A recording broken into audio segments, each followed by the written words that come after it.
The air in suburban Seattle hangs heavy, thick with the scent of charcoal and summer grass as I step through the backyard gate.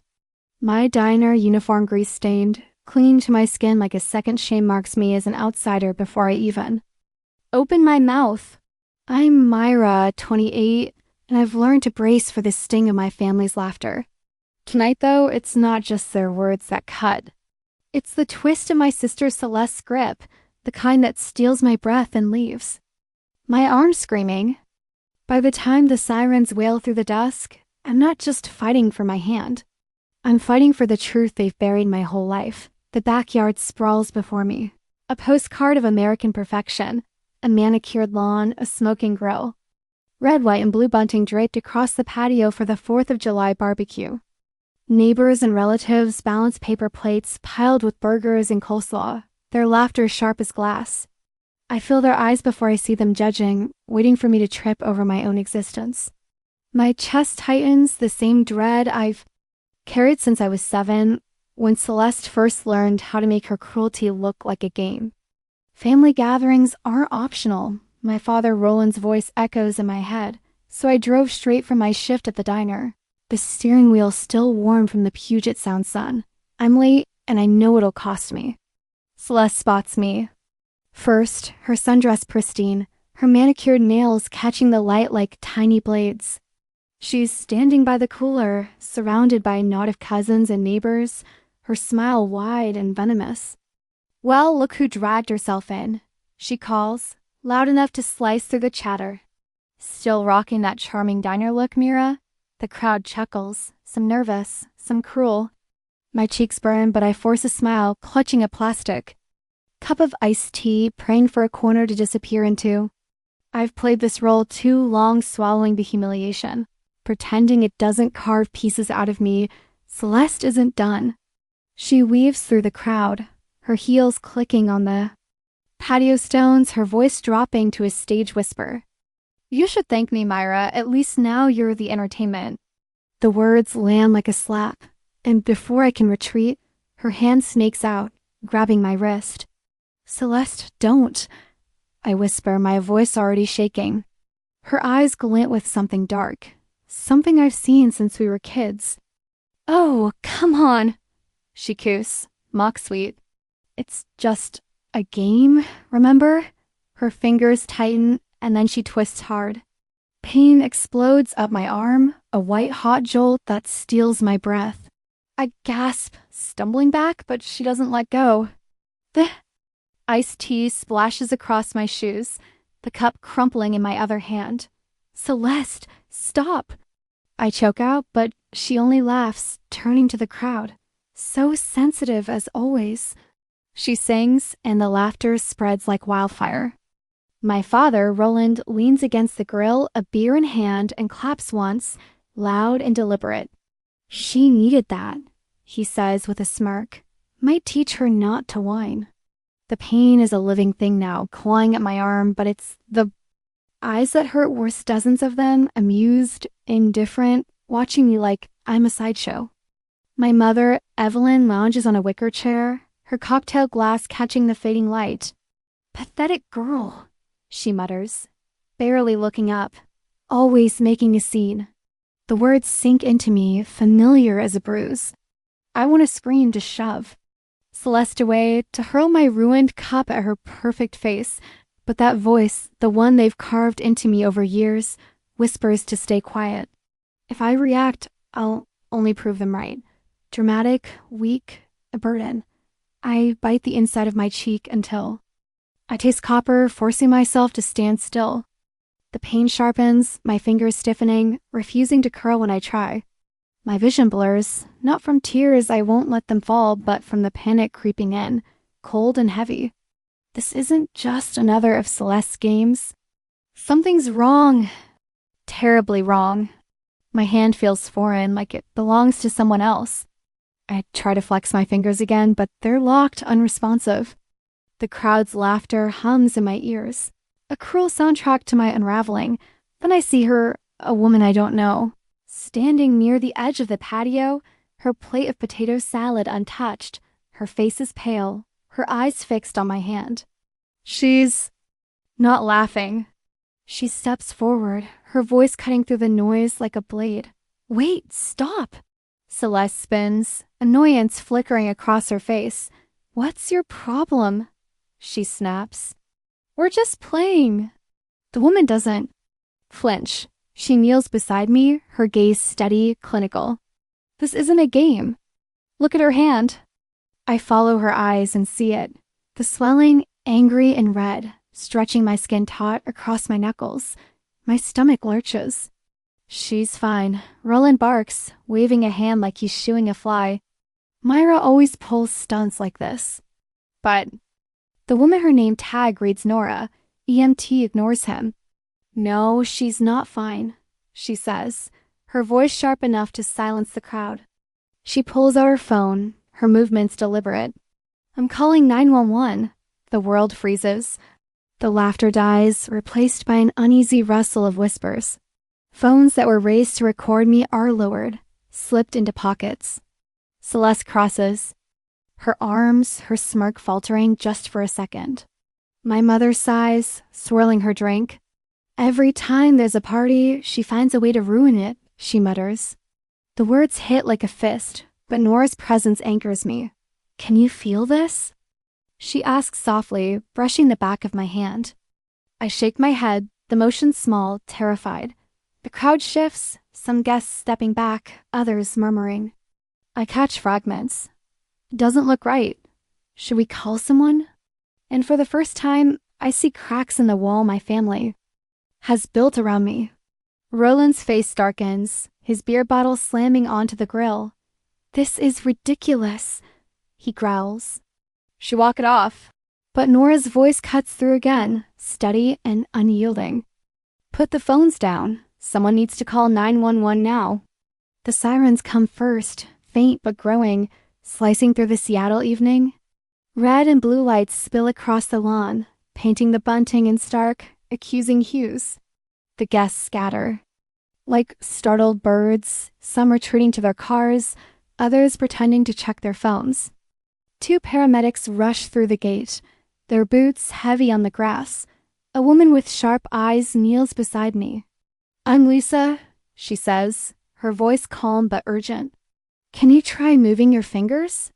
I try, pouring every ounce of will into it, but my hand stays limp, the pain pulsing in waves. Nora stays close, her hand on my shoulder. You're safe now, she whispers, and I want to believe her, but Roland's voice booms again. She's fine, she always does this. Lisa ignores him, exchanging a look with her partner. She reaches for her radio, her jaw tight, and I catch the words suspected abuse before she lowers her voice down. My mother laughs, a brittle sound. She be walking by morning, you'll see. Always so dramatic.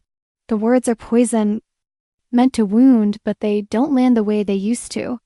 Something in me shifts, a spark of defiance I haven't felt since I was a kid, before I learned to swallow their lies. I whisper to Nora, I can't feel my fingers. Her eyes soften, but her voice is firm. That's all I need to hear. A new figure steps into the chaos, a tall man, badge clipped to his belt. Detective Harper, he introduces himself, his gaze sweeping the crowd. What happened here? Nora straightens, her voice steady. Her sister twisted her arm. I saw the swelling. She can't move her hand. Celeste's arms stay crossed, her jaw tight, but she doesn't speak. Roland's face flushes crimson. This is a family matter, he roars. You don't need to be here. Harper's voice is calm, unshaken. When paramedics suspect abuse, it's my job to be here. Evelyn raises her glass, as if toasting the absurdity. She's just dramatic, officer. Always has been. The words cut, but they don't break me, not this time. Nora's hand brushes mine, and I find my voice, small but steady. It's not the first time. The crowd goes silent. Even the crickets seem to pause. I've never said those words aloud, not to anyone. They hang in the air, heavy, undeniable. Harper studies me, then nods. We'll take it from here. The paramedics lift the stretcher, strapping me in as the lights flash brighter. Roland lunges forward, his voice a snarl. "You'll regret this, Myra, you're ruining everything." His words follow me into the ambulance, louder than the sirens, sharper than the pain in my arm. The doors slam shut, and I'm alone with Lisa, her hands steady as she checks my vitals. The hospital looms ahead, its sterile lights a promise and a threat. I don't know what the MRI will show, but I know one thing. The truth is finally clawing its way out, and no amount of laughter can bury it now. The ambulance ride is a blur of flashing lights and beeping monitors. My arm is immobilized. The ping, a dull roar that drowns out everything but Roland's last words. "You're ruining everything." I close my eyes, trying to block them out, but they echo alongside memories I've spent years suppressing. Celeste pushing me off a swing at 8, her laughter ringing as I hit the dirt. Roland telling me to toughen up when I cried over a twisted wrist at 12. Evelyn sighs, her eyes rolling behind her wine glass, as if my pain was an inconvenience she couldn't be bothered to acknowledge. The EA is a whirlwind of noise-beeping machines, nurses' clipped voices, the squeak of gurneys. Lisa stays with me until a nurse takes over, guiding me to a bed behind a thin curtain. Nora slips in, her presence a lifeline in the chaos. "You did the right thing," she says, her voice low but fierce. "Don't let them tell you otherwise." I nod, tears stinging my eyes, not from pain but from the shock of being believed. Dr. Bennett, a man with a calm, no-nonsense air, introduces himself. "Mira, we're running an MRI to check the damage." "Stay still, okay?" I nod again, my throat too tight to speak. Roland and Evelyn push their way in, their voices cutting through the sterile hum. "She doesn't need this," Roland snaps. "She'd be fine by tomorrow." Evelyn's laugh is sharp, wine-sweet breath filling the space. Wasting everyone's time as usual, Dr. Bennett doesn't blink. "This isn't optional. I need to ensure there's no permanent damage. Step aside." His authority makes Roland bristle, but he backs off, muttering under his breath. Evelyn crosses her arms, her cocktail dress out of place in the fluorescent light. I stare at the ceiling, counting tiles to keep my panic at bay. The MRI machine waits, a hulking beast that might finally show the world what my family has hidden. For years dot as they wheel me toward the imaging room, Nora's voice follows, steady and sure. "You're doing the right thing, Myra. Don't let them take this from you." The machine's hum fills my ears, vibrating through my bones. I lie still, my heart pounding, torn between dread and hope. What will the scans reveal? Old scars, hidden fractures, a map of pain my family dismissed as lies? For the first time, I feel the weight of my silence lifting, but the cost is a truth I'm not sure I'm ready to face. The MRI room is cold, the machine's rhythmic thumping a stark contrast to the chaos outside. I focus on breathing, on staying still, but my mind races. What if the scans show nothing? What if they prove I've been dramatic all along? But then I see Celeste's smirk, Roland's clap, Evelyn's indifference, and I know deep in my gut that this isn't just in my head. The pain is real, and so is the history they've buried. When the scan ends, Dr. Bennett and another doctor, Dr. Larson, step into the room. Their faces are grim, and my stomach twists. Dr. Larson pulls up the images, gray and white lines glowing. On the screen, "Myra," he says, his voice gentle but heavy. "This is a fresh fracture, but there's more." He points to faint lines crisscrossing my bones. "These are older fractures, some from years ago, untreated." The room spins. Older fractures? My mind flashes to moments I pushed down falls that weren't falls, games that left me limping. Roland's voice cuts through, loud and defensive. "She's always been clumsy, fell off bikes, tripped over everything." Evelyn scoffs. "She bruises like a peach." "You're making a fuss over nothing." But Dr. Larson doesn't waver. "These injuries happened over years. They're not accidents." Detective Harper, standing in the doorway, nods slowly. "Myra," he says, his voice steady, "have you been hurt like this before?" My lips tremble, but I force the words out. "Yes, since I was 7. They said I was too sensitive. The silence is deafening." Nora steps closer, her hand on mine. "They gaslighted you," she says softly. "You doubted your own pain because they wanted you to." The truth crashes over me, undeniable now. The scans are proof, etched in my bones, of a childhood stolen by cruelty, disguised as love. Roland slams his fist against the wall. "This is absurd. You're filling her head with lies." Evelyn's eyes narrow. "You'll regret this, Myra. Family doesn't betray family." But Harper's voice cuts through, calm and final. "This isn't betrayal. This is a pattern of assault, and it ends tonight." I tremble, torn between fear and a fragile hope. Charges will be filed. My family will never forgive me. But as I look at the glowing screen, at the evidence of my pain, I know one thing, and not the dramatic one. They lied. And for the first time, I'm ready to fight for the truth. The hospital room hums with a sterile quiet, but inside me, storm rages. I'm Mira, 28, lying on a gurney with my arm bound tight, the MRI scans glowing like a map of my buried pain. My sister Celeste's cruelty, my parents Roland and Evelyn's dismissal, it's all exposed now, etched and fractured. Bones.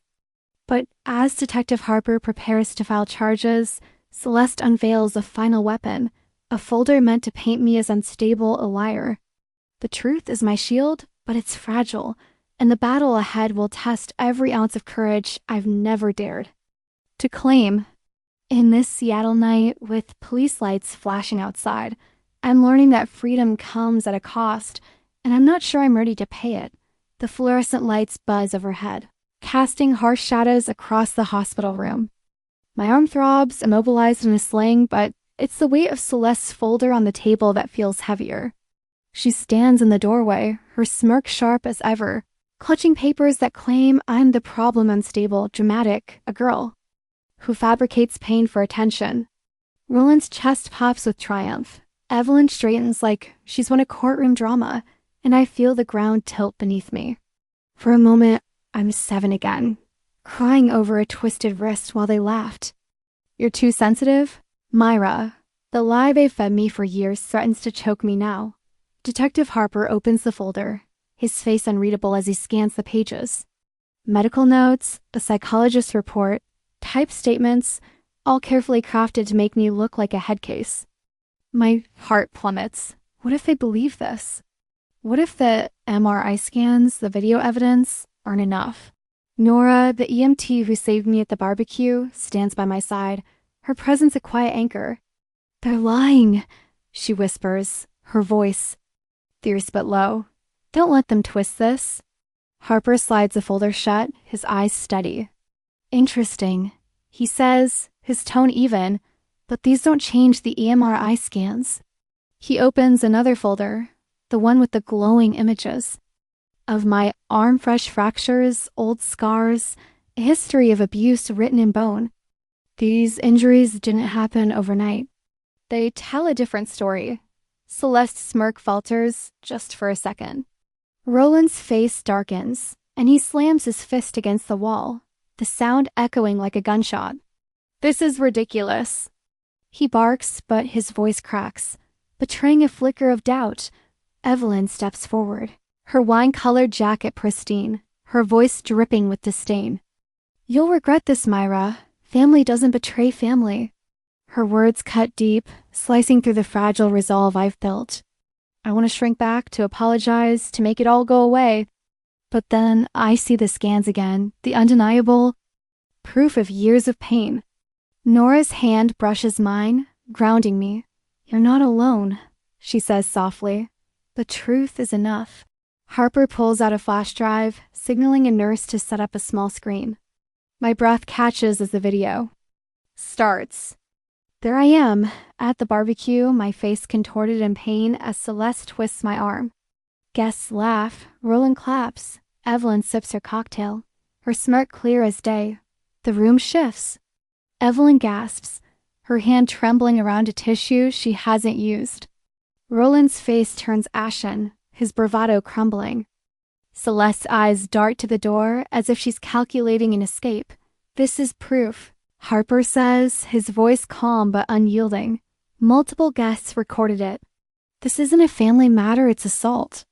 The word hangs in the air, sharp and final.